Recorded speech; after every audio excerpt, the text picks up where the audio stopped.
रात के अंधेरे में अक्सर कुछ ऐसा छिपा होता है जो आंखों से नहीं, केवल आत्मा से महसूस किया जा सकता है। कहते हैं कुछ जगहें ऐसी होती हैं जहां वक्त ठहर जाता है, न दिन की रोशनी वहां पहुंचती है और न ही रात का सुकून। ऐसा ही एक मकान था शहर के उस वीरान कोने में। लोग उसे खंडहर हवेली कहते थे। समय ने उसे तो तोड़ डाला था, लेकिन जो आत्माएं वहां बसी थीं, उन्हें कभी कोई हिला नहीं पाया। नमस्कार दोस्तों, आपका स्वागत है आपके अपने YouTube चैनल स्टोरी टेलर में।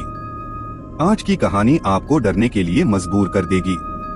पर कहानी सुनने से पहले अगर आप इस चैनल पर पहली बार आए हैं तो इसे सब्सक्राइब कर दे और बेल आइकॉन को भी प्रेस करके ऑल के ऑप्शन पर क्लिक कर दे, जिससे आप हमारी फैमिली का हिस्सा बन जाएंगे और हमारी आने वाली सभी कहानियों की नोटिफिकेशन आपको मिलती रहेगी। और अगर वीडियो पसंद आए तो इसे लाइक भी करें, जिससे हमें मोटिवेशन मिलता है आपके लिए ऐसी ही कहानियां लाने का। चलिए सुनते हैं कहानी। ये कहानी आपको डर का एहसास जरूर कराएगी। इस कहानी का नायक एक आम इंसान है, मगर उसकी किस्मत उसे ऐसी जगह ले गई जहां आम इंसान की कल्पनाएं भी कांपने लगे। एक छोटी सी भूल, एक सामान्य सी जरूरत और उसके बाद जो हुआ उसने उसकी पूरी जिंदगी को बदल डाला। क्या वो सिर्फ भ्रम था या वास्तव में कुछ ऐसा था जो इंसानी समझ से परे है? जब दरवाजे अपने आप खुलने लगे, जब पायल की आवाज बिना किसी औरत के सुनाई दे और जब कोई परछाई आपको छूकर निकल जाए, तब समझो डर की असली शुरुआत होती है। यह कहानी है उसी एक रात की जब मौत महज एक सांस की दूरी पर थी। उस दिन मेरे दोस्त समीर की शादी थी। गर्मी अपने चरम पर थी और अंदर बारातियों की भीड़, ऊंचा म्यूजिक और भारी खाना, सब कुछ इतना अधिक हो गया था कि मुझे थोड़ी देर बाहर निकलने की जरूरत महसूस हुई। शाम के करीब 7:30 बजे थे। अंधेरा धीरे धीरे घिर चुका था। मैं शादी वाले पंडाल से बाहर निकला और पास ही के एक सुनसान रास्ते पर चलने लगा ताकि थोड़ा ताज़ा हवा ले सकूं, और एक जरूरी वजह से भी, टॉयलेट। लेकिन आसपास कोई साफ सुथरा टॉयलेट नहीं दिखा। एक दो लोगों से पूछा तो उन्होंने बस इशारा कर दिया, उधर जाओ, पुराने मकानों के पास कुछ बनावट है, लोग वहीं जाते हैं। मैंने बिना सोचे समझे उस दिशा में चलना शुरू किया। शादी का हॉल गांव के बाहरी हिस्से में था। जिस रास्ते पर मैं जा रहा था वो पक्की सड़क से कटा हुआ एक छोटा सा कच्चा रास्ता था। चारों ओर झाड़ियां थीं, पेड़ थे और एक अजीब सन्नाटा। दूर थोड़ी सी रोशनी थी, किसी टूटे फूटे मकान जैसी बनावट नजर आ रही थी। जैसे जैसे मैं पास पहुंचा, मुझे एहसास हुआ कि ये जगह जरा अलग है। एकदम शांत, ना कोई कुत्ते की आवाज, ना झींगुर की, ना हवा की सरसराहट। सब कुछ जैसे जम गया हो। फिर एक खटका, कोई है यहाँ, मैंने खुद से कहा। लेकिन मैं खुद को समझा रहा था, मैं बस टॉयलेट के लिए आया था, बस उतना ही। उस पुराने खंडहर मकान की हालत देखकर साफ लग रहा था कि ये कोई सामान्य घर नहीं है। दरवाजा आधा लटका हुआ, दीवारों पर सीलन और फर्श पर धूल की मोटी परत। फिर भी मजबूरी के मारे मैं उस कमरे में घुस गया। अंदर घुप अंधेरा था। मैं मोबाइल की फ्लैशलाइट जलाकर टॉयलेट की तलाश करने लगा। एक कोना दिखा जहां पर टॉयलेट बना हुआ था। मैंने वहीं जाकर अपनी जरूरत पूरी की, पर अचानक से मोबाइल की फ्लैश ब्लिंक करने लगी। मुझे थोड़ा डर महसूस होने लगा। मैंने जल्दी से उठने की कोशिश की, पर मैं उठ नहीं पा रहा था।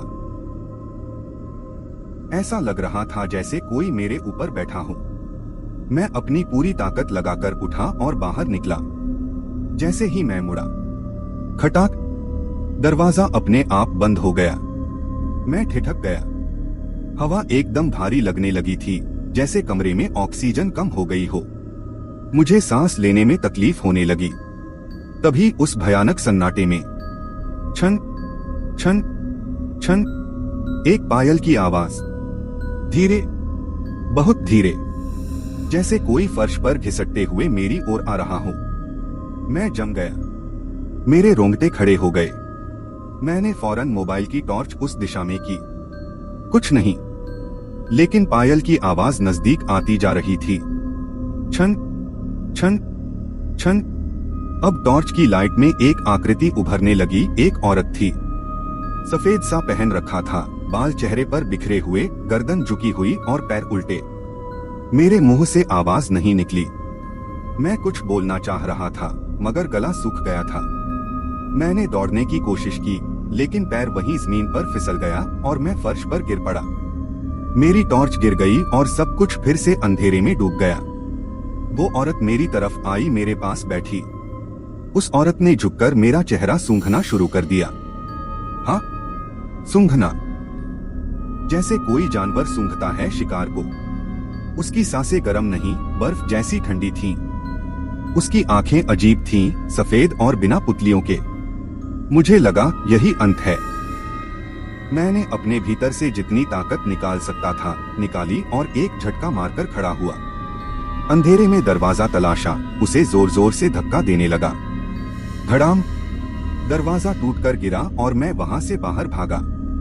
भागते भागते सड़क पर आ गिरा जहां कुछ लोग खड़े थे। उन्होंने मुझे हैरानी से देखा। अबे ये कहां से आया? पागल है क्या? पीकर आया है क्या? तभी एक आदमी जिसने शायद मुझे देखा था मेरे पास आया और कहा, भाई तू अंदर क्या कर रहा था? मैंने हांफते हुए कहा, टॉयलेट करने गया था यार, बहुत जरूरत थी। वो आदमी चौंका और बोला, भाई जरा पीछे मुड़कर देख। मैंने कांपते हुए पीछे देखा। कोई टॉयलेट नहीं था, बस एक टूटी फूटी हवेली थी, छत ढही हुई, दीवारें काली और एक कोना जो पूरी तरह से जला हुआ लग रहा था। मेरा बदन कांप गया। जो मैंने देखा था, जो महसूस किया था, वो कोई भ्रम नहीं था। सुबह की धूप ने आंखों पर दस्तक दी तो लगा जैसे किसी और दुनिया से लौटकर आया हूँ। रात की घटनाएं कोई सपना थीं या हकीकत, मैं खुद तय नहीं कर पा रहा था। लेकिन जब मैंने अपने कपड़े देखे, फटे हुए, धूल में सने और पैर में चोट के निशान, तो यकीन हो गया कि कुछ तो था। मैं शादी वाले पंडाल में वापस नहीं गया, वहीं होटल में पड़ा रहा, कमरे के कोने में बैठा डरा हुआ। बस एक ही सवाल, मैं उस जगह पर गया क्यों? तभी दरवाजे पर दस्तक हुई। भाई खाना खा ले, सब ढूंढ रहे थे तुझे। ये समीर का कजिन था, अमित। मैंने उसे अंदर बुलाया और पूरी रात की कहानी सुना दी। वो एकदम चुप हो गया। तू खंडेहर हवेली में गया था? मैंने सिर हिलाया।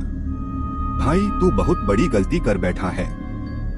अमित ने बताया कि उस खंडहर को लेकर गांव में सालों से एक कहानी चलती आ रही है, पर कोई उसे खुले में नहीं कहता। वो हवेली पहले किसी रघुवंशी ठाकुर की थी। उसकी बीवी कमला बहुत ही सुंदर और शांत स्वभाव की औरत थी। ठाकुर साहब बहुत अमीर लेकिन उतने ही बेरहम। रात रात भर जुए और शराब में डूबे रहते। कमला को घर में ताले में बंद रखते, किसी से मिलने नहीं देते। एक रात कुछ हुआ, ऐसा कुछ जिसे गांव वाले आज तक समझ नहीं पाए। ठाकुर की हवेली में अचानक आग लग गई। लोग भागे भागे पहुंचे लेकिन बहुत देर हो चुकी थी। कमला का जला हुआ शव उसी कोने में मिला जहां अब लोग टॉयलेट समझते हैं। उस दिन के बाद जो भी उस जगह गया वो बीमार पड़ा, पागल हो गया या गायब। गांव में कुछ बुजुर्ग कहते हैं कि कमला की आत्मा को कभी मुक्ति नहीं मिली, क्योंकि वो जलकर मरी थी, पर उसकी आत्मा मानती है कि उसे जलाया गया था। और अब जो भी उस जगह अकेले जाता है उसे वो पहचानने की कोशिश करती है। क्या तू वही है? वो हर इंसान को सूंघती है, छूती है। उसकी आंखें सफेद हैं क्योंकि वो अब इंसानों के भीतर झांकती है। अमित की बातें सुनकर मेरी रूह कांप गई। तो कल रात जो मैंने देखा वो कमला थी। उसने सिर झुका लिया। तू भाग आया, ये बड़ी बात है। कई तो लौटे ही नहीं। मैंने पूछा, तो कोई कुछ करता क्यों नहीं? अमित बोला, किया गया था। पंडित बुलाए गए, हवन हुए, दरवाजे सील किए गए, लेकिन सब बेकार, कोई कुछ कर ही नहीं पाया। अब गांव वाले बस उस जगह की बात करना बंद कर चुके हैं। जो भी नया आता है उसे न बताकर बस इशारा कर देते हैं, उधर मत जाना। पर मैं तो चला गया। और अब मेरे सपनों में हर रात कमला आती थी। वही पायल की छन छन, वही जली हुई साड़ी और सफेद आंखें। मैंने अमित से कहा, मुझे लगता है उसने मुझे चुना है। मैं बस गया, टॉयलेट किया और बाहर आ गया, मगर वो मेरी आत्मा तक घुस आई है। अमित डर गया। तू ऐसा मत सोच, जो लोग डरते हैं उन्हीं पर वो हावी होती है। पर मुझे पता था ये बस शुरुआत थी। कमला सिर्फ मुझे पहचान रही थी, अब वो मुझे अपने पास बुला रही थी। उस रात होटल में नींद आई तो मगर चैन नहीं। सपने में मैं फिर उसी खंडहर के सामने खड़ा था। दरवाजा खुला हुआ था, अंदर अंधेरा और फिर वही छन छन छन पायल की आवाज। वो बाहर नहीं आई। मैं खुद उसके पास चला गया। फर्श पर जली हुई लकड़ियों की बू, दीवारों से उठती सड़ी चर्बी जैसी बदबू और उस माहौल में एकदम ठंडा अंधकार। मैंने पूछा, तू कौन है? एक फुसफुसाती आवाज आई, तू लौट आया। वही गंध, वही डर, तू वही है। ठाकुर, मैं चीखते हुए उठ गया। पूरा शरीर पसीने में भीगा हुआ। घड़ी देखी, सुबह के 3:08। अमित से मैंने कहा, मुझे अब ये सब जानना है, पूरी सच्चाई। मैं ऐसे नहीं रह सकता। उसने एक नाम बताया, पंडित श्रीधर। गांव के बाहर रहते हैं। कोई अब उनके पास नहीं जाता, मगर कहते हैं एक समय में वही कमला को मुक्त करने की कोशिश कर चुके थे। हम दोपहर में उनके घर पहुंचे। पुराना सा मकान, दीवारों पर नीम की जड़ों की दरारें और अंदर बैठे एक दुबले पतले पर तेज आंखों वाले बुजुर्ग। मैंने पूरा किस्सा बताया। पंडित शांत रहे, फिर बोले, वो मर कर भी मरी नहीं। कमला उस रात नहीं जली थी, वो जिंदा थी जब उसे आग के हवाले किया गया। मैं सन्न रह गया। क्या? पंडित जी ने विस्तार से बताया। ठाकुर साहब ने एक रात शराब के नशे में कमला पर शक किया, उसे पीटा, बंद कमरे में रख दिया। अगले दिन जब नौकर अंदर गया तो कमला की हालत खराब थी। वो रोती रही, मिन्नतें करती रही कि वह निर्दोष है। लेकिन ठाकुर को लगा कमला का मर जाना ही उसके सम्मान को बचाएगा। उस रात उसने कमरे में तेल छिड़ककर आग लगा दी। कमला चीखी, जलती रही, लेकिन कोई बचाने नहीं गया। अगले दिन शरीर मिला अधजला, आंखें खुली हुई, जबड़ा इतना कसकर बंद था कि तोड़ना पड़ा। गांव वालों को बताया गया कि अचानक आग लग गई। सब चुप हो गए, डर के मारे। लेकिन किसी ने एक बात कभी नहीं दोहराई। कमला की आत्मा उस रात से उसी कोने में बसी हुई है जहां वो जिंदा जलाई गई थी। वो सिर्फ ठाकुर को ढूंढती है और हर आने वाले को पहले सूंघती है, पहचानती है। अगर गंध मेल खा जाए तो वो उसे अपने पास रख लेती है। मैं कांप गया। तो क्या अब? मैं? पंडित बोले, तू उस जगह गया, तूने उस कोने में खड़े होकर वही क्रिया की जहां उसका शरीर जला था। उसके लिए वो अपमान से कम नहीं था। मैंने पूछा, तो क्या वो अब मुझे छोड़ेगी नहीं? उन्होंने कुछ देर सोचा और कहा, तू दो काम कर सकता है, या तो गांव से चला जा और कभी लौट कर मत आ, या फिर उसे सामने से देख, माफी मांग और सच बताए कि तू कौन है। तभी शायद वो तुझे छोड़े। मैंने सोचा, क्या वो माफ करेगी? पर अब सवाल ये नहीं था कि वो माफ करेगी या नहीं। सवाल था कि क्या मैं अगली बार जिंदा रह पाऊंगा। उस रात होटल के कमरे में जब मैं सोया, मैंने बत्ती नहीं बुझाई, मगर 3:08 पर एक झोंका सा महसूस हुआ। मेरी चादर के किनारे पर जलन हुई, जैसे किसी ने सुलगती हुई लकड़ी से उसे छुआ हो। मैं उछल कर उठा। कोई नहीं था, लेकिन उस कोने में जहां खड़ा होकर मैंने सपने में कमला को देखा था, जलन की बू आ रही थी। मैंने अमित को फोन किया। मुझे उस खंडहर में वापस जाना होगा, वो मुझे बुला रही है। वो बोला, तू पागल हो गया है? मैंने कहा, नहीं, अगर नहीं गया तो शायद मैं कभी जिंदा नहीं रहूंगा। 27 जुलाई रात 11:43। मैंने तय कर लिया था, आज रात उस खंडहर में वापस जाऊंगा, अकेले, बिना किसी पंडित, तंत्र मंत्र या सुरक्षा के। अमित ने बहुत रोका, हाथ जोड़े कहा, कृपा करके मत जा, तू बच गया था। हर किसी को दूसरी बार मौका नहीं मिलता। लेकिन मैं जानता था, कमला अब सिर्फ मुझे बुला नहीं रही थी, वो मुझ में समाने लगी थी। मैंने 2 दिन से खुद को आईने में ठीक से नहीं देखा था। जब देखा तो अपनी आंखों में एक अजीब सी गहराई दिखी, काली नहीं सफेद, जैसे उसके रंग मेरी रूह में घुल रहे हों। रात के 12:07 मैं अकेला उसी रास्ते पर फिर से चल रहा था। रास्ता अब पहले से भी ज्यादा सुनसान लग रहा था, ऐसा सन्नाटा जो कानों को चीरता है। पेड़ जैसे झुककर फुसफुसा रहे थे, मत जा, लौट जा। लेकिन अब पीछे हटने का कोई रास्ता नहीं था। कमला ने अब मेरी आत्मा को छू लिया था। मैं जब भी सोता मेरी सांसें रुक जाती, सपनों में जलती हुई खाल की बू आती और आवाज, तेरे शरीर से वही गंध आती है। ठाकुर, खंडहर पास आते ही मुझे कुछ अलग महसूस हुआ। दीवारों पर अब काई नहीं थी, वो जले हुए मांस की परतें लगती थीं।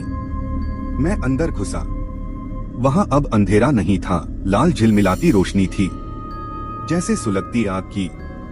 फर्श पर राख थी, लेकिन ताजा, गर्म। मैंने गहरी सांस ली और भीतर कदम रखा। कमला वहीं थी, ठीक उसी कोने में जहां मैंने पहली बार उसे महसूस किया था। उसकी पीठ मेरी तरफ थी, बाल अब भी बिखरे हुए, जली हुई सफेद साड़ी लटक रही थी और शरीर आधा साया लग रहा था, आधा हड्डियों का ढांचा। मैंने हिम्मत जुटाई और कहा, कमला, मैं ठाकुर नहीं हूँ। कोई जवाब नहीं। मुझे नहीं पता तुमने क्या सहा, लेकिन मुझे दिखा तुम्हारा दर्द, तुम्हारी तड़प। वो धीरे धीरे मुड़ी। अचानक पीछे से एक जोरदार झटका, किसी ने मेरी गर्दन पकड़ ली। मैं जमीन पर गिरा, सांस रुक गई। आंखें खुली थीं, लेकिन सामने कुछ नहीं दिख रहा था, बस एक जलती हुई औरत की चीख, तू बचकर नहीं जाएगा, तू वही है, वही जिसने हंसते हुए मुझे आग में डाला था। मैं चिल्लाया, मैं ठाकुर नहीं हूँ। लेकिन अब उसके लिए सब एक से थे। हर मर्द ठाकुर, हर सांस उसके लिए एक और जलती राख। उसने मेरा गला कसना शुरू किया। फर्श पर मेरी पीठ जल रही थी, मुझे अपनी खाल से मांस छिलता महसूस हो रहा था। मैंने जैसे तैसे अपने बैग से गंगाजल की छोटी सी शीशी निकाली और उसके हाथों पर छींट दिया। एक जलती हुई चीख गूंजी, तूने मुझे दर्द दिया, अब तुझे भी वही आग झेलनी होगी। मैं अचेत हो गया। जब होश आया तो मैं किसी और जगह था, शायद उस खंडहर के भीतर की किसी दूसरी परत में। दीवारों पर कमला की चीखों के निशान थे। बचाओ, मैंने कुछ नहीं किया। प्लीज ठाकुर साहब, मत। वो आवाजें अब भी हवा में थीं, जिनका न्याय कभी किसी अदालत में नहीं हुआ था। मैं अब समझ गया था, ये आत्मा सिर्फ मरी नहीं थी, ये इतिहास का दंड बन चुकी थी। मैंने आंखें बंद की और कमला को पुकारा, तू मुझे मार दे, लेकिन सच्चाई सुन। उसकी आत्मा सामने आई, जलती हुई, बिना चेहरे की, सिर्फ एक काली राख से बनी हुई औरत, जिसके हाथों में जंजीरें थीं और मुंह से खून टपक रहा था। सब झूठ बोलते हैं, सब मुझसे मुंह मोड़ लेते हैं। अब मैं भी किसी को नहीं छोड़ूंगी, मैंने कांपती आवाज में कहा। अगर तूने मुझे मार दिया तो फिर कोई नहीं बचेगा जो तेरी बात सुने। तू सच कहती है, तुझे जलाया गया, लेकिन तेरा गुस्सा अब और मासूमों को जला रहा है। तू मुझसे बदला ले, लेकिन खुद को मत खो, नहीं तो इस राख में तू ही खो जाएगी। कमला की चीखें अब और जोर से गूंज रही थीं। दीवारों से लहू बहने लगा, खिड़कियां खुद ब खुद बंद हो गईं। मकान अब जीता हुआ जीव लग रहा था, एक भयानक शापित प्राणी। तभी कमला का शरीर हवा में उठ गया। उसने अपनी सड़ी हुई बाहों से खुद के सीने पर प्रहार किया, वहां से आग निकली और चीख, मुक्ति नहीं चाहिए मुझे, मुझे न्याय चाहिए। मैंने गला फाड़कर चिल्लाया, तो ले मेरी जान। अगर तुझे चैन तभी मिलेगा। और मैंने खुद को उसके सामने निःशस्त्र खड़ा कर दिया। कमला झपटी और तभी मोमबत्ती की लौ जो मैंने साथ रखी थी अपने आप जल गई और हवा में कुछ बदला। शायद पहली बार कमला को कोई वास्तव में सुन रहा था, डर नहीं रहा था, भाग नहीं रहा था। वो चीख कर रुकी, आग बुझने लगी। उसका चेहरा अब इंसानी लगने लगा।